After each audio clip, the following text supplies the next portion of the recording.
здравето на нашите дечица.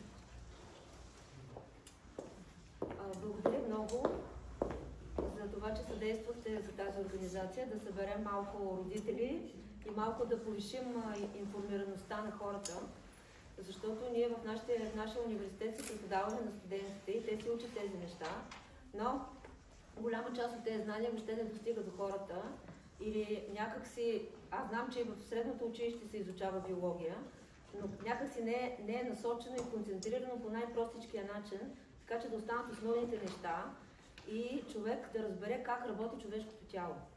Фактически това искам да... Аз няма да ви кажа какво да се хранят вашите деца, защото това е тема на други мои колеги и за това искам да кажа и добре дошла на доцент Харизанова, която е ръководител на катедрата по хигиена, и те ще се включат със следващ модул след това, защото там погледът ще бъде конкретно насочен вече към диетичните препоръки, конкретните вече неща, които вие може да се възползвате от тези съвети. А моята цел е да ви покажа как работи човешкото тяло, какво значи метаболизъм, вие да се информирате за това и сами да почнете да правите изводи. Защото информацията, която е в пространството, е много голяма. Аз не казвам, че я няма. Напротив, има хиляди учебници, статии, изписания, от които може да черпите информация. Въпросът е обаче, тя, понеже е страшно сложна, медицината е най-сложната наука фактически, тя така да бъде концентрирана и разбрана, че да се ползвате от това и да правите собствени изводи. И така да видим какво ще се занимаваме сега в тази първа лекция, втори слайд. Ще разберем какво представлява това метаболизъм. Какво значи това метаболизъм? Как функционира? Ще разберем основните компоненти и фактори и някакви практични съвети как да го поддържаме оптимално. Как ние получаваме енергия за нас, за да живеем? Това е един много основен дял от медицинската биохимия, който се нарича биоенергетика. Той изучава ние как получаваме енергия, как я съхраняваме и как я използваме. Тоест, ние като хора се нуждаем от определено хранене само в определено време. Нали, ние не ядем 24 от 24. Ние ядем закуската, обяда, вечерята в точно определено време. Останалото време между храненията се нарича период на гладуване. Така се нарича биохимията, период на гладуване. Защото ти не приемаш повече храна в този период.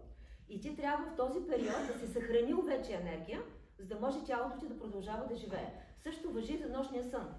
Той също е период на гладуване.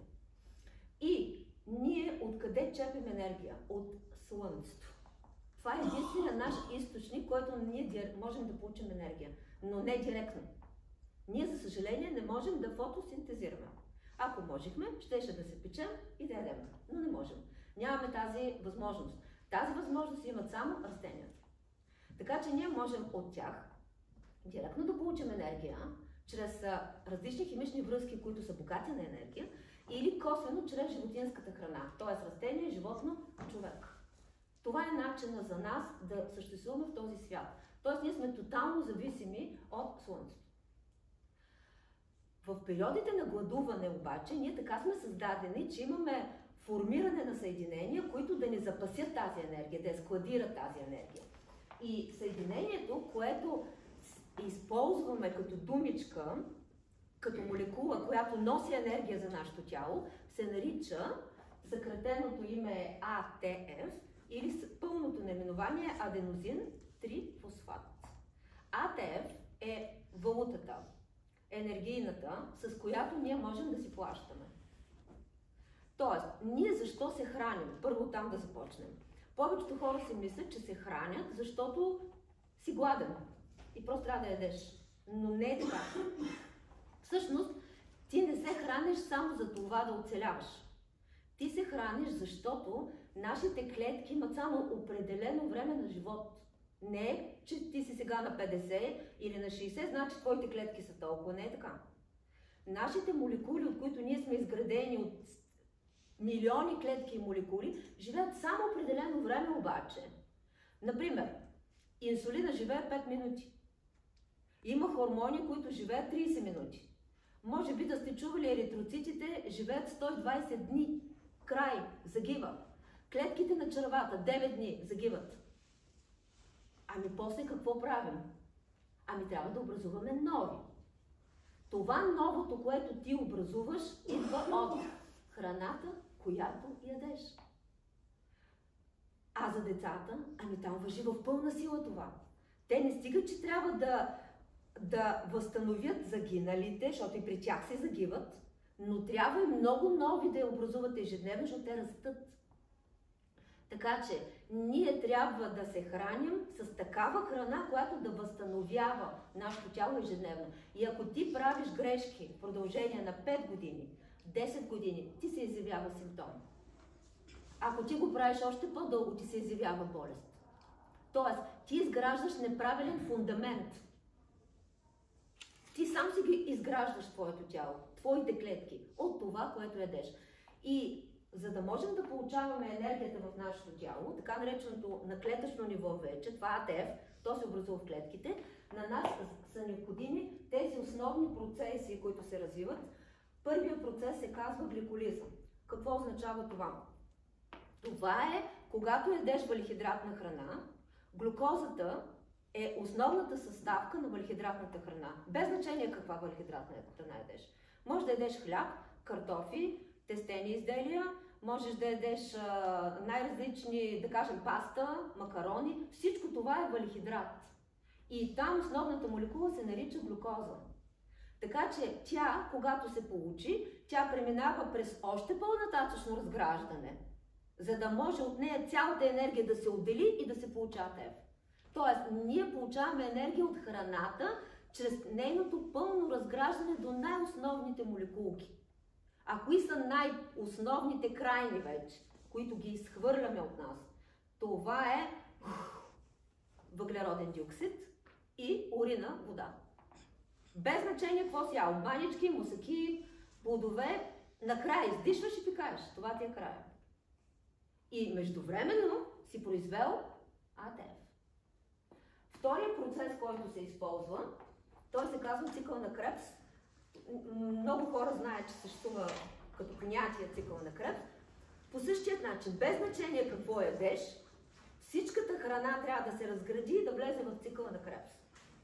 От него ще се образува този въглероден диоксид, който ти ще издишаш като краен продукт и ще се образува след това водата, която ще влезе в образуването на урина. Тоест, може ли ти да произведеш вода, ако не пиеш вода? Да, можеш. Това се казва метаболитна вода. Тя се произвежда като краен продукт, без значение ти какво ядеш. Така че ние си имаме наша си вода, която също се произвежда в едни структури, които се наричат, номер 3 вижте, дихателни вериги. Аз ще обясна малко така как работят нещата, в последствие малко по малко. Следващия слайд. За какво го използваме това АТФ, тази енергия?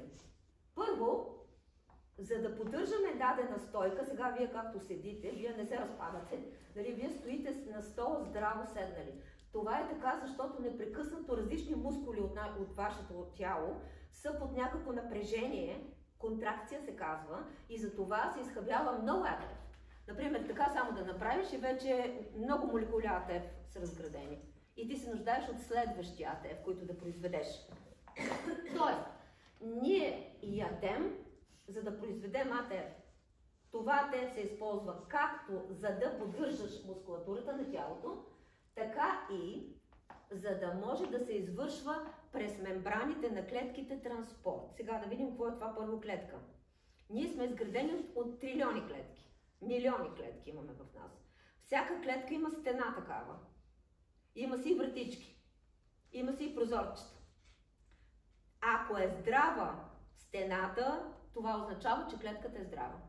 Ако се разболее органа, например черен дроб се разболява, човека прави хепатит или цироза, т.е. той е болен и не може да работи. Това означава, че стената се разрушава. И това, което е вътре, те всички столови ще изхвърчат през прозореца, ще излязат. И ние от кръвта можем да видим какво е излезнало от черния дроб и да разберем, че той е болен. Защото ние знаем, че тези неща трябва да стоят в черния дроб. Така че през тези мембрани, тези стени, непрекъснато се извършва пренасене. И то е строго определено. Не може да преминава какво да е. Има строга пропускливост. Даже има механизми, които толкова не позволяват да мине какво да е, че се налага да се използват маскировъчни механизми, наречени совалки, за да можеш да прекараш нещо и да влезе вътре. Толкова е строго. Така че, това е първият признак, когато има нещо не наред с някой орган, е мембраните да се разрушат и ензимите да излязат. Ако някой от вас е изследвал асат и алат, и сте чували като ензими асат, алат, това е признак за чернодробна увреда, например. Само, че ти не бъркаш в черния дроб да го видиш, а просто чрез кръвта го виждаш, защото те са излезнали вече в кръвта тези ензими. И третото нещо, за което се използва енергията, това е за да си възстановяваш тялото, след като са се разпаднали голяма част от молекулите. Затова всичко ние използваме АТФ. Следващия. Сега да видим какво и как ще синтезираме. Нашите тела са изградени от 3 вида вещества. Всъщност в тези същите 3 вида вещества са в храната. Ние ги наричаме макронутриенти или просто хранителни вещества се наричат. Тези 3 вещества се казват въглехидрати, липиди е английската дума, българската е мазнини. Ние използваме липиди като термин. И третата, това са протеини, което на български е белтъци. Хората използват думата протеини, аз ще използвам, макар че аз не използвам при студентите думата протеини. Използвам си българската белтъци. Но за вас ще говоря на протеини. Защото на вас ви е по-известна тази дума. Всичките тези въглехидрати, мазнини и протеини се намират в храната. Фактически на теб какво ти трябва да ядеш? Това, защото ти това трябва да изградиш в теб. Тоест твоето тяло това е изградено. Сега, белтъците са най-привилегированите молекули. Няма такива други. За тяхното образуване трябва да имаме една специална структура, която се нарича ДНК. Чували сте, нали? ДНК. ДНК е една структура, която командва само образуване на белтъци, на протеини. Не се занимава с въглехидрати, не се занимава с мазнини. Тоест, те са толкова важни за нас, протеините, че имаме специален апарат, който се занимава с това. Като имате предвид, че нашето тяло има над 3000 ензима, всички те са белтъци, според някои автори са 20 000 даже, представете си за какво непрекъснато количество става всеки ден формиране на нови протеини. Откъде ще ги вземеш? От храната. Най-големият проблем в храненето е липсата на достатъчно протеин във всяко хранене. Тоест, вие трябва да знаете коя храна съдържа протеини. Да знаеш, че това ти е въглехидратна храна и към нея трябва да добавиш протеин, за да можеш да си наваксаш и да си формираш твоите протеини. Кое от протеините всъщност ти е най-важно? Дай следващия слайд. Липидите и въглехидратите. Липиди и въглехидрати се образуват. Ние имаме 2 склада в нашето тяло на липид, т.е. мазнини, и още един склад на въглехидрат. Сега, защо го имаме това? Представете си, че вие имате магазин и ви пристига един тир с захар. Тази захар къде ще я сложиш? На тезгяха ли ще я сложиш или някъде другаде ще я сложиш? В склада. Трябва да си имаш склад. Трябва да се прибереш захарта в склада. По същият начин и ние си имаме склад. Защото нашия организъм си казва така: чакай да складирам, защото не знам той кога ще яде пак. Този склад на въглехидрат се казва гликоген. Това е склада на въглехидрати в нашето тяло. Гликоген има всички клетки, но най-много има в черен дроб и в мускули. Като само чернодробният е този, който има право да пуска индивидуални глюкоза, индивидуална молекула, в кръвта.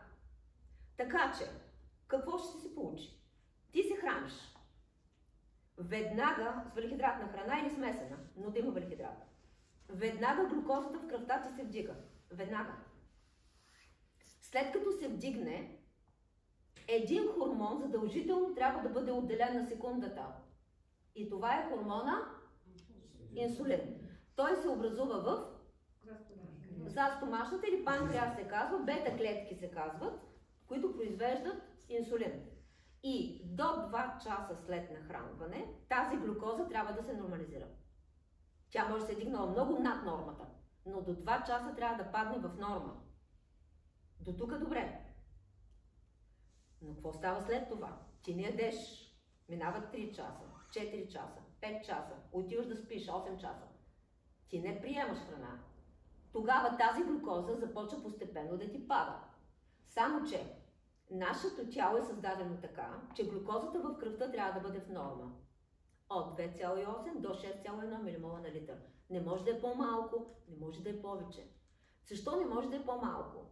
Защото имаме един орган, наречен мозък, който използва нея. Защото има специална кръвно-мозъчна бариера, която не пропуска друго да премине. Затова той предпочита нея за енергия. И когато преминат повече часове, тогава се включва нашия склад. Чернодробният гликоген започва да пуска глюкоза в кръвта, пуска и нормализира. Това става така до към, да кажем, 10-тия час, зависи от капацитета на черния дроб и твой гликоген колко имаш и доколко правиш физически упражнения в този момент. Това също зависи. Пуска и вече като станат 18 часа гладуване, т.е. под гладуване разбираме не си приел въглехидратна храна. Ако си приел белтъчна, гладуване. Ако си приел мазна, гладуване. Не си приел въглехидратна храна. Какво става после? Ти не можеш да умреш веднага. Нещо трябва да ти подпомогне отново глюкозата в кръвта да си стои нормална. Тогава се включва трети план Б. Значи първото беше с въглехидратна храна, поддържаме.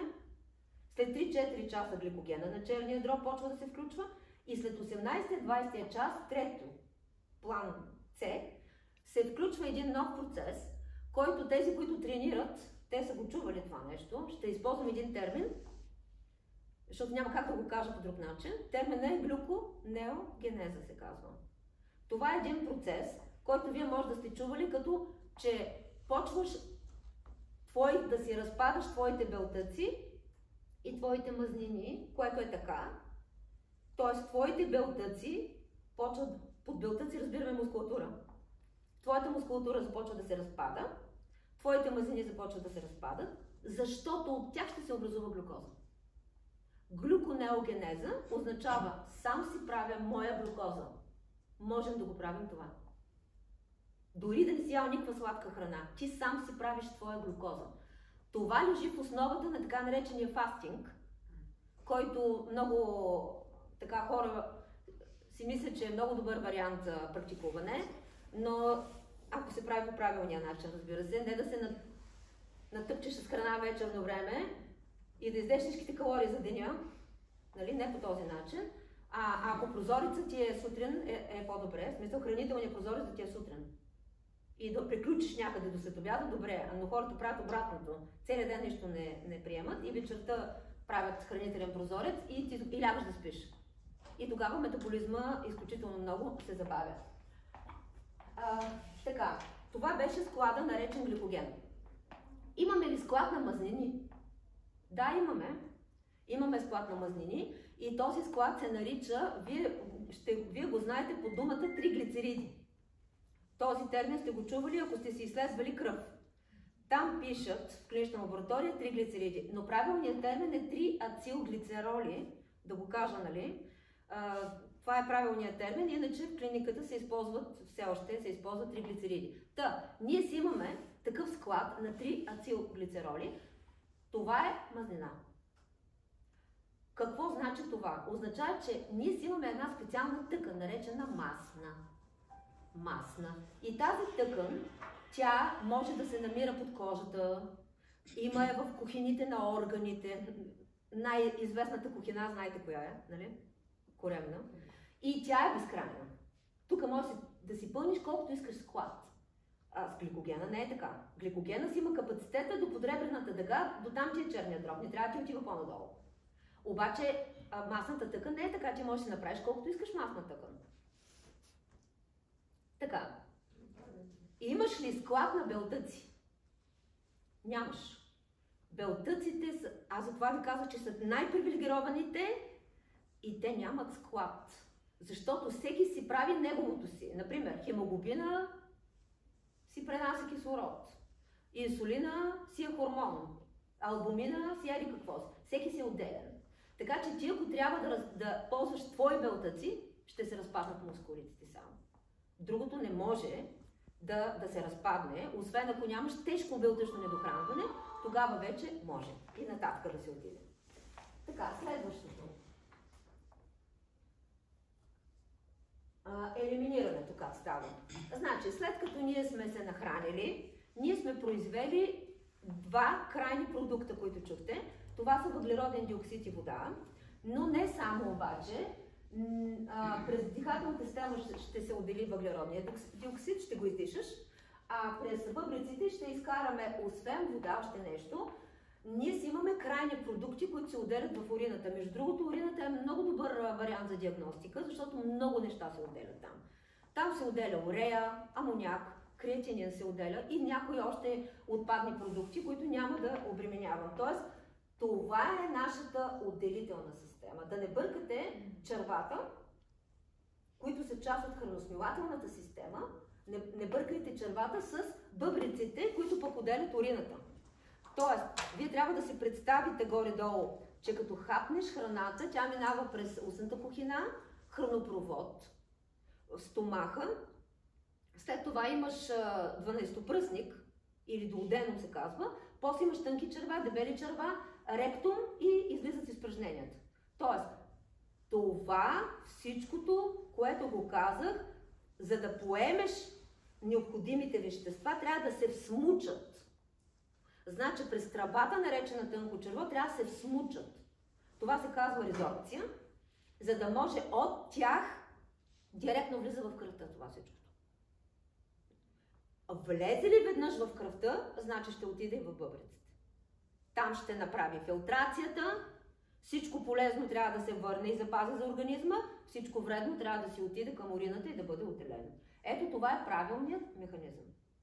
Тоест, ако ти ядеш така, че не може да ти се всмукват полезните неща, значи те отиват в изпражненията. Например, аз пия витамини. Хубаво пиеш, ама колко остават при тебе? Колко ще се всмучат? Доколко е здрава твоята чревна лигавица, за да очакваш, че ти ще имаш правилна резорбция и в кръвта ще влезе, каквото ще влезе. След това ние ще говорим за витамини. Ако е водорастворим, той ще влезе в кръвта, после ще отиде в бъбреците и после си го изпикаваш. Колко ще се задържи за теб, това е друга работа. Така че тук трябва много ясно да сме наясно каква нужда имаме от витамини, за да може да знаем колко да приемем и колко са останали при нас въобще. Така, следващия слайд. Черен дроб. Черният дроб е един орган, който се занимава с 100 000 неща, сигурно. Страшна фабрика на какво ли не прави. Той е този, който се занимава с детоксикацията на всичко чуждо, химически несвойствено за нас. Тоест, това, което ти трябва е да консумираш въглехидрати, липиди, протеини, плюс витамини, минерали и вода. Това е. Всичко, което е всичко, което е химически вкарано в храна, лекарства, алкохол, пестициди, въздух, газове, всичко това са чужди за нас вещества. Нашият организъм работи последният начин. Не ги приема. В какъв смисъл не ги приема? Ти като ги вкараш в устата, трябва да ги приеме. Ами той трябва да ги обезвреди. Не може да ти ги допусне тук така в организма. Тоест, всички тези вещества, дали ти ще ги приемеш като или ще ги приемеш като алкохол, или като каквото и да е чуждо, не свойствено Т6, ще отидат в черния дроб и ще трябва той да се постарае да ги превърне в водоразтворими. Защо водоразтворими? За да ги изпикаеш. Точно така. Целта е да станат от ако са били, повече да станат. И така ти ги изпикаваш в урината и се освобождава тялото ти от тях. Тоест трябва да имаш здрав черен дроб. И ако сега ти добавиш и това, и това, и това, т.е. много чужди вещества, и към храната, ако добавиш това, ти, например, пиеш лекарства, пиеш алкохол, всичко това трябва да бъде обезвредено и като сложиш от храна некачествена с много химия, и това също ще трябва черния дроб да поеме този процес на детоксикация. Сега друг въпрос е вече, задълбаваме, че процеса на тази детоксикация има токсикация. Тоест това лежи в основата на канцерогенезата, че много пъти в момента, в който правиш детоксикация на превръщане от водо не, водо да, веществото става канцерогенно. И точно за това ние трябва да се стремим да приемаме храна, която да знаеш какво съдържа. За щастие в България, в Пловдив все още си има страшно много хора по пазарите, които можеш да намериш, или ферми, в които да откриеш такава храна, която да е по-чиста, по-достъпна поне да бъде. Така, витамини и минерали. Витамините, как да ги обясня какво представляват? Аз ще ви кажа точно какво правят витамините. Първо ги делим на водо и масно разтворими. Аз ще кажа за водоразтворимите. В нашето тяло ежедневно се извършват милиони реакции. Аз ви казах, че ти като за 5 минути ти се разруши инсулина, трябва нов да се образуваш. Ма това как става? Кой го прави това? Ами всичките реакции се правят, използвам думата катализират, от ензими. Ензим, вие може би сте чували тази думичка като фермент. Но аз ще използвам думата ензим. Ензим, това са белтъци, които подпомагат да стават всичките милиони реакции в нашето тяло. Примерно ядеш въглехидратна храна. Казахме до глюкоза. После казахме до въглероден диоксид и вода. Кой го прави това? Това го правят ензими, десетки ензими. Кой командва образуването на ензимите? ДНК, защото те са белтъци. Значи ДНК командва тяхното образуване. Така. И сега, за да заработи ензима, вие си го представете, да кажем това е ензима. За да заработи ензима, ти трябва да му закачиш едно нещо, един активатор. Иначе той не е активен ензима. Този активатор се казва витамин. Тоест ти ако не приемаш витамини, не могат да ти работят ензимите. Той ти ги прави ДНК. ДНК ти прави ензима, но няма активатора. Микроелементите какво правят? Същото. Те същото правят. Само, че витамините са по-големи като молекули, а микроелементи са по-малки. Но те правят същото. И за да използвам специфичен термин, ще кажа така, те играят роля на кофактори. Това е термина, който се използва. Тоест, витамините и минералите играят роля на кофактор, се казва. Тоест, активатор на ензимите. Така. По-нататък да видим. Храносмилателната система обясних, кожата да кажем и за кожата. Кожата е най-големия орган, това всички го знаете сигурно, и отразява цялата ни вътрешност. Тоест факта, че на кожата се появили разни неща, означава, че нещо не е наред отвътре, не работи както трябва отвътре. И трябва да се търси причината отвътре, а не да мажеш и да затваряш проблема. Така че трябва да се търси дълбоката причина. Кожата е орган, и през който могат да преминават отпадни продукти, през потните жлези, могат да излизат вещества, но могат и да влизат. Разбира се, през нея не могат да влязат водоразтворими вещества. Защо? Защото иначе, ако ти ще се къпиш, ти ще се разпаднеш. Ще надуеш веднага. Тоест, нашата кожа си има едно рогово образование, което не позволява, тя ни защитава и може само масно разтворими вещества да преминат. Сега, съвсем друга работа е как коензим Q от козметичен крем ще влезе в кожата. Абсурд. Да влезе вътрешната митохондриална мембрана, че в митохондрия, че да ти изглади бръчките. Няма да стане това. Друг въпрос е как така ще влезе колаген през кожата и с крем. Няма как да стане това. Това е абсурдно. Колагена може да го приемаш с устата, няма как да бъде резорбиран. Пак е абсурдно, защото нашите черва не позволяват да преминават цели молекули. Например, ядеш въглехидрат, който е, да кажем, скорбял. Тя не може да влезе изцяло, трябва да се разпадне на глюкози. Глюкозата ще влезе само, фруктозата ще влезе само, ма не цялото това. Или ядеш колаген. Да, ма тя е голяма молекула, тя е 1000 аминокиселини, как ще влезе това? Само по една аминокиселина може да влиза. Само по една. Ако се позволи да влезе по-голямо нещо, ти веднага правиш алергия. Не може да бъде позволено това. Ако се позволи само на колагена, защото фармацевтичната компания го произвежда, тогава и други молекули биха могли да влизат. Но не могат да влизат. Цели молекули не могат. Може би ще се увеличи броя на тези аминокиселини, от които е изграден колагена в твоето тяло. И ще имаш по-голям шанс да си го образуваш наново, но ти трябва да си го направиш сам, с твоята ДНК. Ти не можеш да приемаш чужди белтъци в теб, защото имунната система ще ти ги разруши веднага. Не се позволява това. Така, следващото. Сега. Стигаме до думичката метаболизъм. Какво е сега? Значи, метаболизъм означава ето тези два процеса, които виждате, които са абсолютно зависими един от друг, като две колела и като се движи едното и другото се движи. Като зъбни колела.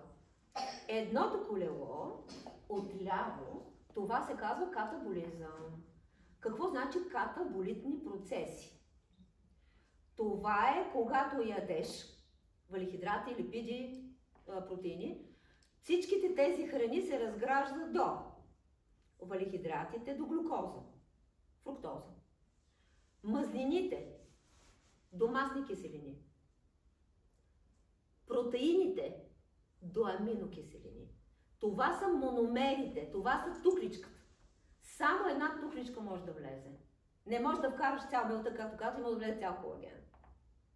Трябва да влязат единичните тухлички вътре. И те ще влязат в твоята кръв. Оттам нататък тръгва да пътуват. Сега, кое е най-важното от протеините да приемеш? Тоест, без значение дали ядеш белтъка на яйцето, или месо, или риба, или сирене, извара, млечните продукти, варивата, даже ядките, те съдържат всичко, това съдържа протеин, е все едно. Един белтък на едно яйце съдържа всички незаменими аминокиселини. Например,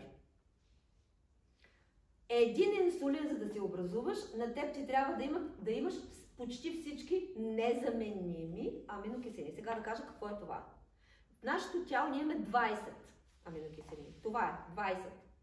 8 от тях не можем сами да образуваме. Нямаме ензими. Така сме създадени. Тези 8 трябва да ги вземеш от протеинова храна. Да, обаче, ако ти ядеш нон-стоп въглехидратна храна, и то е дете, и то расте, как няма да получи гръбначни изкривявания, как няма да отиде към склад на мазнини и да прави затлъстяване? Ще го направи, защото не достигат протеини. Само когато протеините са в комплекс, едно детенце. Си го търси мама. Само когато протеините са в комбинация с въглехидратите, в правилно съотношение, само тогава вие ще имате правилното съотношение на двата централни играча в нашия метаболизъм, наречени инсулин и глюкагон.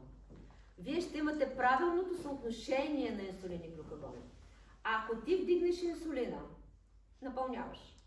Ако ти вдигнеш глюкагона, отслабваш. Инсулинът е единственият хормон, който понижава глюкозата в кръвта. Няма друг. Един. Всички останали се казват контраинсуларни хормони. Те повишават глюкозата в кръвта. Затова е изключително важно ти да поддържаш баланс. Нито да ти е в излишък инсулина, нито да ти е в излишък глюкагона. Като обаче кажа глюкагон, разбирайте адреналин. Той върви също като контраинсуларен хормон. Тоест, въглехидратното хранене инсулин ти отделя. Белтъчното хранене глюкагон ти отделя повече. Макар че инсулин, но глюкагона ти дава в повече. Кога най-много отделяш инсулин в деня? Сутринта ти имаш, говоря като базално ниво, не стимулирано от въглехидратна храна. Сутринта ти е най-високото базално ниво на инсулин. Еми, как да пропускаш закуска тогава? Това е най-удачното хранене според метаболизма. Ти, събуждайки се, трябва да се направиш една закуска, защото ако се измериш 4 часа по-късно, ще видиш, че 100% ти е разградена и ти си същите килограми, каквито са били, когато си станал сутринта. Само, че до 12 часа ти си под състояние на добра нахраненост. Ти не гладуваш в този момент. И няма се нахвърлиш после на първото ядене след това. Много хора казват, аз не съм свикнала да закускам, нямам апетит сутринта, то се възпитава това. Как сте били свикнали, като сте били деца? Просто вие сте отвикнали. И трябва да се научите наново да започнете една хапка, на другия ден 2 и вашите сокове ще ви чакат сами после. Те ще се произвеждат сами, храносмилателните сокове. И вие сами ще почнете да си огладнявате. Катаболизма означава ти да приемеш различните видове храна, те да се разградят до тези тухлички, те тухлички да продължат да се разграждат до въглероден диоксид и вода и междувременно ти да си произвел достатъчно АТФ. Ето това се казва катаболизъм. След като произведеш тази енергия АТФ, тя веднага ще бъде използвана за контрапроцеса, наречен анаболизъм. Това означава, че ти сега си спрял да ядеш, нали, приключило е яденето, 2 часа са минали, глюкозата се е нормализирала и ти сега започваш да образуваш всички тия тъкани, които са били разградени преди няколко часа. Ти сега започваш да ги възстановяваш. Това се казва анаболизъм. Тоест, от аминокиселини сега ще се направиш твои протеини. Да, мускули. Ако тренираш, още повече ще ти станат големи. След това, от глюкоза ти ще си направиш, кой беше склада на въглехидратите? Гликоген. Гликоген ще си направиш. След това, от масни киселини ще си направиш склад на мазнини. Кой беше склада на мазнини? 3 ацилглицероли или триглицериди. Добре. Това се казва анаболизъм. И сега, ако ти твърде много си приел храна, така, произвел си АТФ, добре, обаче ти не чуваш и пак ядеш. Ти не чуваш, че си произвел АТФ, ти имаш достатъчно АТФ. Ти пак ядеш обаче. Тогава какво става с тази храна?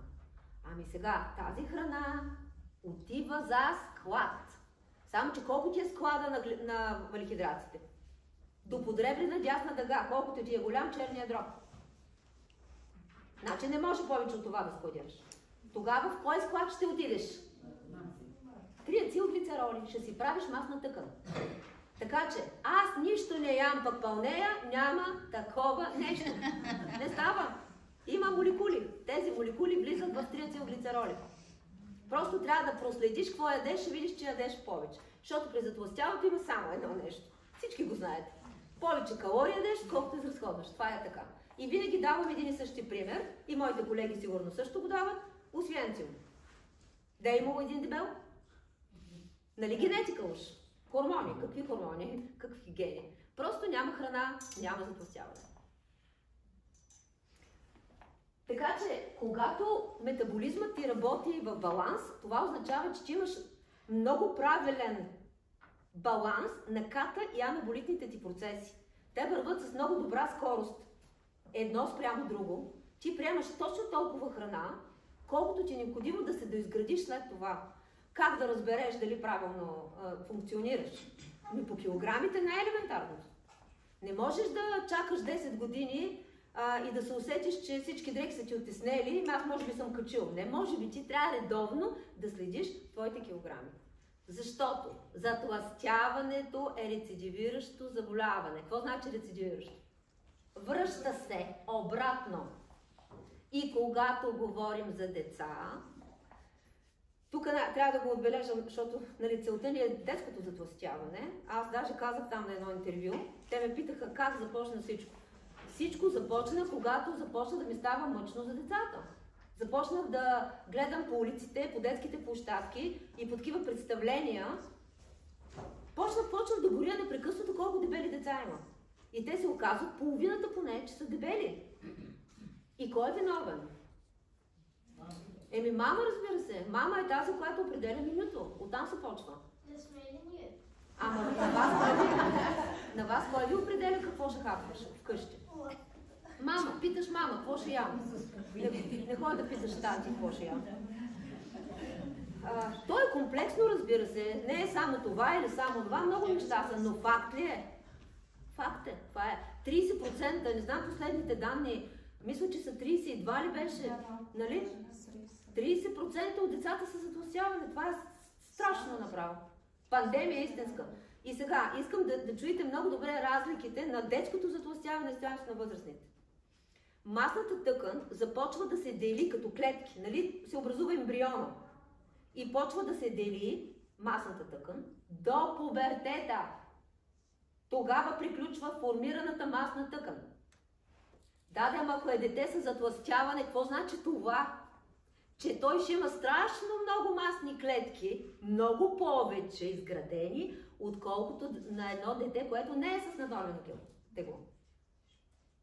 И сега да видим, как ще отслабне? Обикновено отслабването става като намалиш обема на клетката, защото тя е пълна с една, представете си, мазна капка. Това е масна, това са триацилглицеролите, мазни капки. Намаляваме обема и тя се свива клетката. Така стоят нещата при затлъстяването на възрастните хора. Защото при тях затлъстяването се дължи на увеличаване на обема на клетката. Докато при децата е увеличаване на броя на клетките. Айде иди да накараш клетката да умре. Това се казва програмирана клетъчна смърт или апоптоза. И това е невъзможно да стане. Затова риска, говорим за риска. Това заболяване, трябва да го разберете, че е заболяване, може да се възвърне, е огромен. Той е висок. По статистически данни, на петата година 60 или 70% беше възвръщане на това заболяване.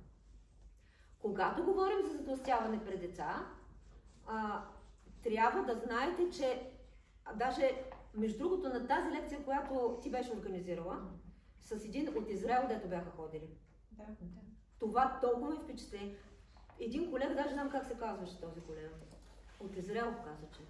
Той разказваше, че там има такива програми за детското, за отслабване на децата. Цялото семейство канят в училище с огромни салони, специално създадени за програма за отслабване.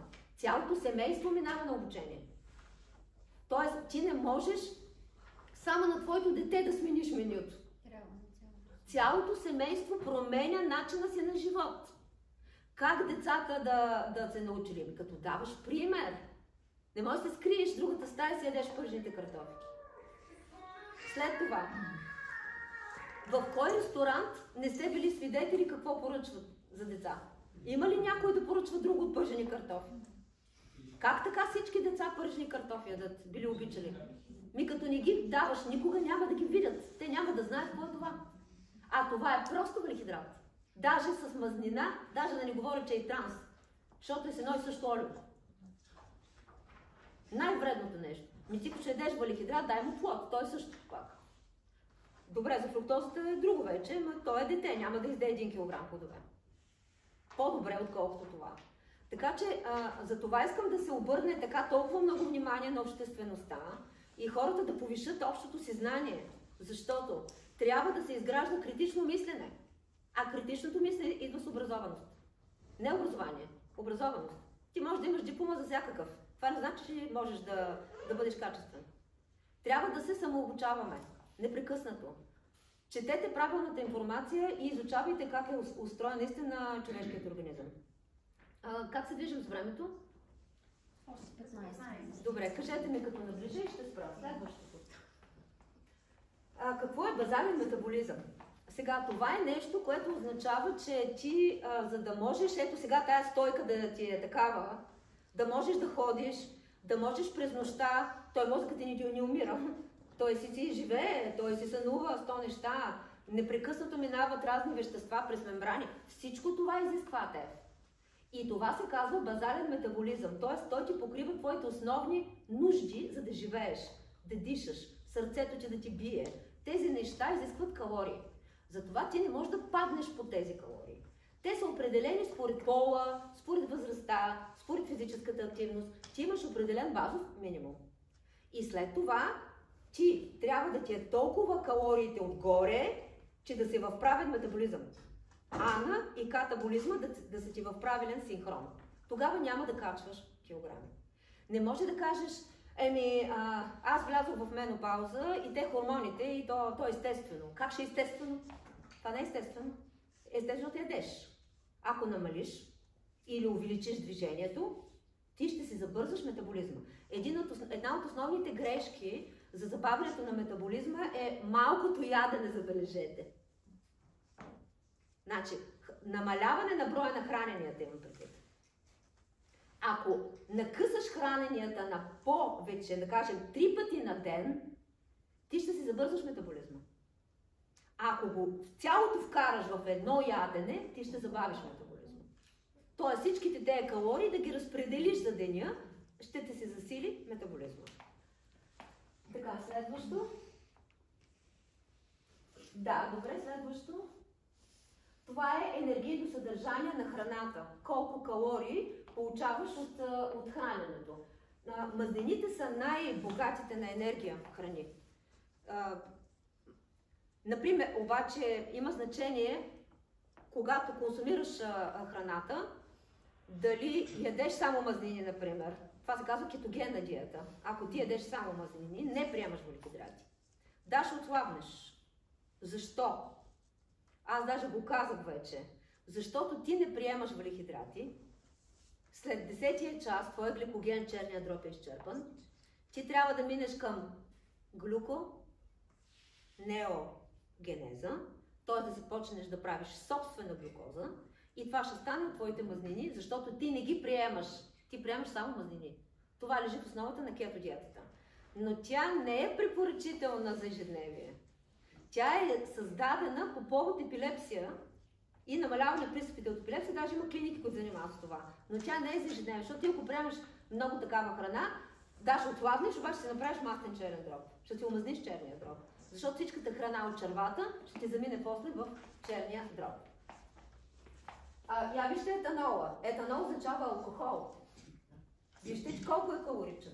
Той също си е с калории. Така че искате ли да си забързате метаболизма и да си намалите килограми, не може да приемате алкохол. Поне докато не достигнете целта. Не трябва да се приема алкохол. Следващото.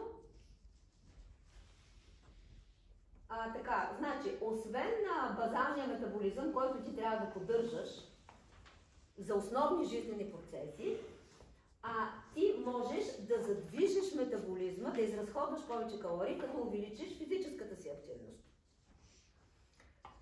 Сега, като говорим за деца. Децата, родители така казват, той тича, цял ден тича. Ма това не е достатъчно, ако е затлъстяло обаче детето. Защото те всички тичат.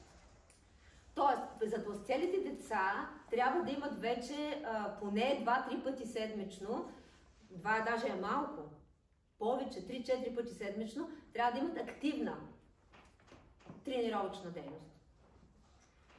Когато говорим за затлъстели хора, било то възрастни или деца, организма е много тежък и това нещо тежи на ставите.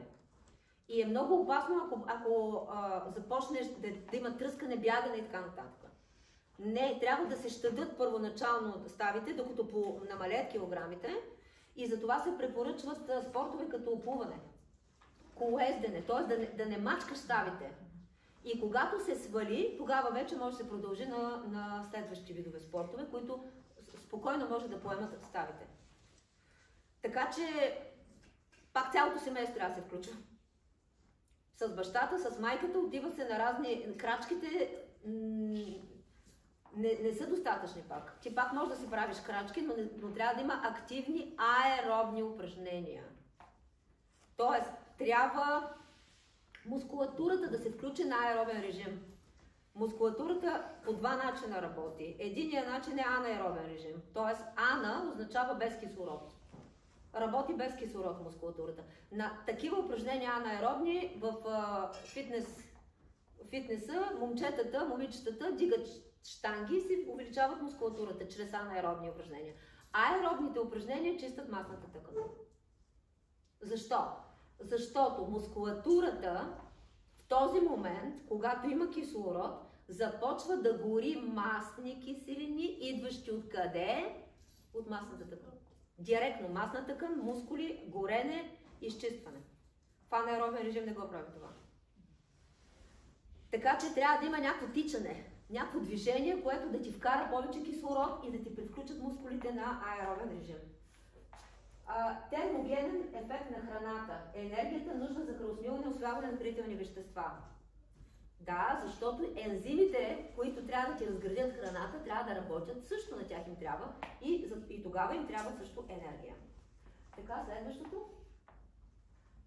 Фактори, които влияят на метаболизма. Ето сега, защо може да се забави метаболизма? Това е причината да имаш по-бавен метаболизъм. Първата причина това е загуба на мускулна маса, която става, между другото, с възрастта. С възрастта това, което се случва, е, че намалява мускулатурата на тялото. Увеличава се, масната тъкан обикновено се увеличава. За тази цел хората трябва да се научат, че трябва да се правят упражнения. Никой не те кара да ходиш на фитнес непременно. Може да си правиш 5-6 упражнения в къщи и когато бъдат всеки ден, те ще станат 365 пъти на година. Когато 10 на ден правиш, 3650 ще си станат на година. И ако си избереш за ръцете, за краката, за гърба, особено гръбната мускулатура, защото гръбначният стълб е този, който обикновено поема целия удар на възрастта и започва да се спихва, дето се казва, тогава ти няма да намаляваш мускулните си клетки. Втората причина, това са хормоналните промени. Тоест, нивата на половите хормони намаляват, естествено, но те фактически са нужни за нашето тяло само за определен период от време. Тоест, от пубертета до менопауза се произвеждат полови хормони. И в този смисъл, значи ли, че като човека е в менопауза, без значение дали е мъж или жена, че е болен? Пубертета болен ли е? Когато детето е в пубертет, болно ли е? Трябва ли да се отнасяме към него като едва ли не болен човек? Не, това е естествен биологически процес. Така че организмът е перфектен, да знаете. Абсолютно перфектен. Ние сме създадени, ако навлезете в още по-големите молекули, виж, ще се смаете даже. Колко идеални сме създадени. Само не трябва да пречим. То добре, че повечето неща, всичките са неволеви. Да не се налага да си казваш, айде сега си пусни този ензим, сега си пусни този ензим, защото ще умрем от първата глътка въздух просто. Ние сме толкова глупави. Така че ние само трябва да разгадаем, да си познаеш тялото и това нещо, както е било. Аз ще отида на доктора да ме оправи. Ма няма го това вече. Ти трябва да се познаваш. Ти трябва да се наблюдаваш, да може като отидеш правилно да разкажеш. Не той да ти разгадае какво ти е, ти да кажеш какво ти е. Тоест, необходимо е самонаблюдение на нашите тела, да ги опознаем. Намалената физическа активност, естествено, по-малко калории почваш да гориш, особено с колите. Свикнеш ли да караш кола и отидете се не видял. По-добре, има си начини да качваш стълбите, примерно да не ползваш асансьора и така нататък. Има си различни методи. Промени в метаболитните процеси, основните процеси могат да се забавят, включително скоростта за разграждане на хранителните вещества. Тоест, вие знаете, че калориите, от които се нуждае едно дете на от 15, са много повече от тези, които се нуждае един човек, да кажем, на 50, 60, 70. Те са много по-малко калориите. Тоест, ти не можеш като едно време, както са те хранили 5 пъти на ден, съседи колко си количество храна, така да продължиш да бъде. Не може. Ние всъщност се нуждаем от много малко храна. И когато се научим да не вкарваме емоция в храненето, нали, тогава ще разберем защо ни е нужно да се храним. Всичките проблеми идват от това, целият ден да разсъждаш какво ще ядеш. И това ти е целта на целия живот. Какво ще ям? Трябва да има позитивно отношение към храната. Тя да не е битка. Особено ме питаха за тези деца, зооядите деца. да участва в храненето, в приготвянето на храната, защото настройката на майката се предава на детето. Тя била се плашила да не се задави, тя била се плашила да не повръщало и съответно не му дава достатъчно храна и то свиква така и става злоядо за един случай. Ето, по този начин детенцето като започне да участва в приготвянето, например, моето дете ни яде това и това. Има начин как да го представиш като картинка в чинията с украсата, така че да се развие вкуса. Вкуса се развива от първия ден след раждането. И вече в бъдещите, тук предстоящи дни, ще говорим и за кърменето и вагиналното раждане, защото оттам се започва всичко. Фактически, за да може, това го казвам на студентите винаги, за да може да има здраво бебе, трябва да има здрава бременна жена. Тя идва от здрава жена. Тя идва от здрава девойка. Тя идва от здраво дете. Той идва от еди къде си. Това всичко е навързано. И ако повишим общата култура на младите хора, преди още да са заченали, да са наясно, че живота на детето започва с най-нормалното нещо, наречено нормално раждане. Защото то позволява да се колонизират червата и с така наречената чревна микробиота, която е орган. Един орган. Във всеки един от нас има по 2-3 кг бактерии. И като ги отрепиш с един антибиотик, или детето е родено с секцио и то не се е колонизирало с нормалните чревни микроорганизми, то в днешно време вече започнаха много доказателства за връзката между черва и мозък, депресии, паникатаки и така нататък. Така че всичко започва с едно нормално начало на живота. Мисля да спрем до тук за първата лекция. Ще продължим на следващите теми и постепенно ще увеличаваме вашите познания. Да, благодаря за вашето присъствие днес.